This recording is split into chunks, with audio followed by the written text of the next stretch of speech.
நான் உன்னை விட்டு விலகுவதும் இல்லை, உன்னை கைவிடுவதும் இல்லை என்று சொல்லி மோசேக்கு சொன்னீங்கப்பா. அதே வார்த்தைய யோசுவாவுக்கு சொன்னீங்க.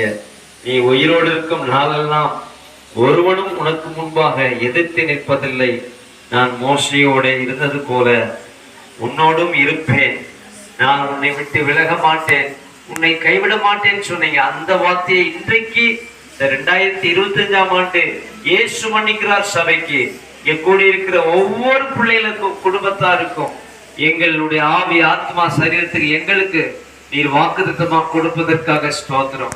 நீர் எங்களோடு பேசுங்கப்பா. உடைய வசனத்தை கொண்டு, அந்த ஜீவனாகிய உடைய வார்த்தை கொண்டு நீர் எங்களுடைய ஆத்மாவில பேசுங்க, எங்க ஆவியில பேசுங்க, எங்க சரீரத்தை மறுரூபப்படுத்துங்க. உடைய வசனமே வாழ்வு தருகிற வசனம். உடைய வசனமே எங்களை வாழ வைக்க முடியும். உடைய வசனம் தான் எங்களை வாழ வைக்க முடியும். அந்த வாழ்வு தருகிற வசனத்தை, உயிர்ப்பிக்கிற வசனத்தை, எங்களை புடமிடுகிற வசனத்தை, ஆறுதல் படுத்துற வசனத்தை, ஆசீர்வதிக்கிற வசனத்தை, உயிர்ப்பிக்கிற வசனத்தை, எங்களை ஆண்டவரை பிரகாசிப்பிக்கிற வசனத்தை, எங்களை விட்டுவிக்கிற வசனத்தை அனுப்புங்கப்பா. உடைய வசனத்தை அனுப்பி குணமாக்குவேன்னு சொன்னீங்களே, பலப்படுத்துவேன்னு சொன்னீங்களே, அந்த வசனத்தை அனுப்பி இப்பொழுது எங்களை பலப்படுத்துங்க, திடப்படுத்துங்க.